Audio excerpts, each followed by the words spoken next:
Nilinaw ni Pangulong Ferdinand R. Marcos Jr. na hindi makikipagtulungan ng bansa sa anumang investigasyon ng International Criminal Court o ICC kaugnayan sa war on drugs na nakaraang administrasyon. Ayon sa Pangulo, kung nais ng dating Presidente Rodrigo Duterte, hindi hahadlang ang pamahalaan dito.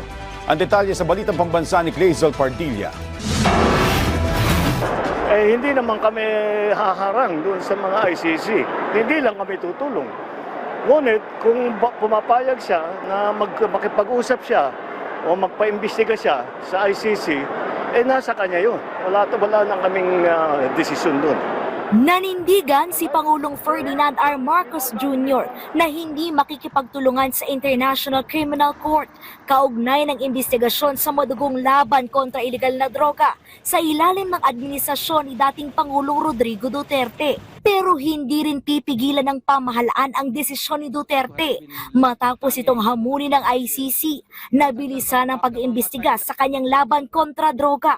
Sinasabing nasa 6 hanggang 30,000 ang namatay sa anti-drug campaign ni Duterte. Sakaling idulog ng ICC sa International Criminal Police Organization o Interpol ang kaso laban kay Duterte at humiling ng red notice sa mga otoridad ng Pilipinas, ayon kay Pangulong Marcos.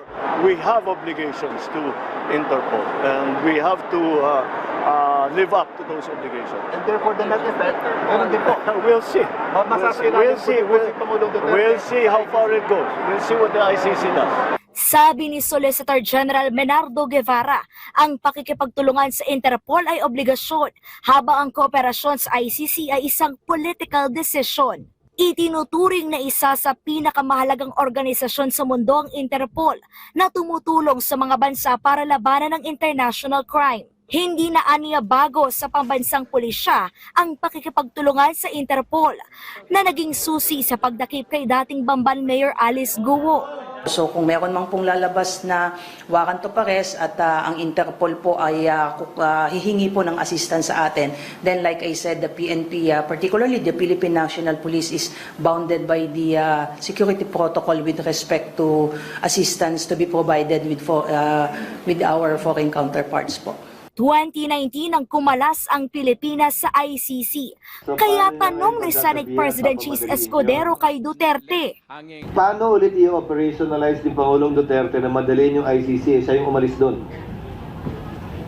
Hindi, sinasabi ko lang. Paano? Hindi na bahagi ang Pilipinas ng ICC dahil sa kanya.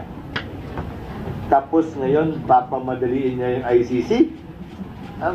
Again, babalikin yung tanong. Paano ngayon i-operationalize? Mas magandang tanungin siguro siya kung paano niya balak gawin yon.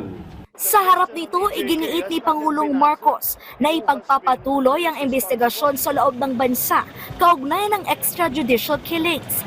Pag-aaralan niya ng Justice Department ang mga binitawang salita ni Duterte at titingnan kung maaari itong gamitin para makapagsampa ng kaso. The question on EJK has not yet been answered. Who is responsible? And we had some of the mothers of some of the victims that were there, and up to now they have not seen the justice for the murders of their children. And that's still that is the DOJ's responsibility to continue to examine all bits of comments, of statements, of testimony, and eventually of evidence to see that that justifies a case to be filed. Mula sa PTV, Clazel Pardilla, Balitang Pambansa.